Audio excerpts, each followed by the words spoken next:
So today I want to talk to you about the game Cross Clues, and this is a cooperative party style game for 2 to 6 players, which if you've been here for a minute, you know those are not always two of my favorite descriptors. However, I love a word game. I think this one is so clever. I also love the retro style and look and feel of this. So let me tell you how it works. You can play kind of a bigger game or a little bit of a smaller game. So you're going to put out across the top letters A through D for the shorter game and A through E for the longer game. And then you'll have numbers 1 through 4 for the shorter game or 1 through 5 for the longer game.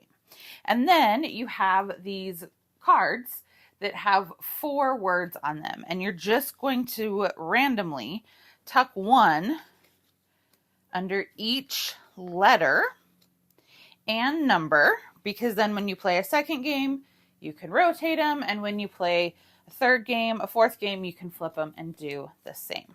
So you have this essentially grid that you have created. And it's kind of hard to see because I don't have the most space to show it off. But if we pull everything in close, you can see there is my grid of clues. And then what you're going to do is you're going to shuffle up these cards that have coordinates on them. So here's A1, here's C3. You're going to shuffle all of these up. And everybody's going to take one. And then once somebody thinks that they have, I forgot to take the 5s out. Once somebody thinks that they have a clue for their card, they're going to say it. So I got B2, which is night and sandwich. So I have to give a 1-word clue that makes people think of night and sandwich. So night and sandwich. Sandwich is a meal. Night would be dinner, would be the meal. So I might say dinner, because I don't think dinner is going to describe letter, map, or water, or guitar, book, or camel. So I'm going to say dinner. And then everyone at the table is going to come to an agreement. And if they say B2, great. We got B2 correct. I draw a new coordinate. We go on.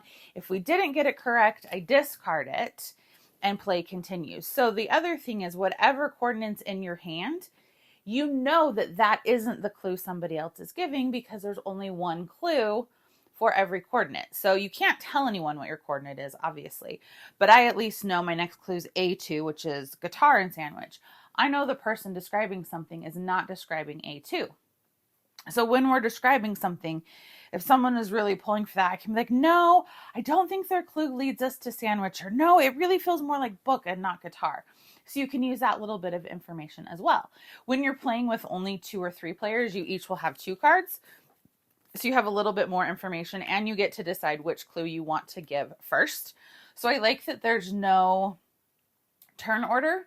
Essentially, once you have an idea, you can say it and play it, so you don't have to go in order. And then as this gets built out, so had we gotten B2 correct, that card stays there. So we now know that that's done. We got that correct.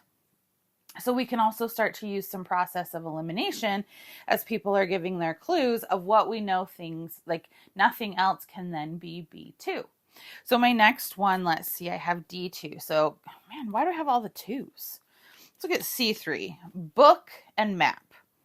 Atlas. That one seems like a really easy one. So let's say we got that correct. And then we keep going. And then at the end, you compare your game size versus how many you got right. And that's how well you did. You can play with a timer if you want a really high pressured game. I feel like this game is high pressure enough without the timer, so I personally don't use it.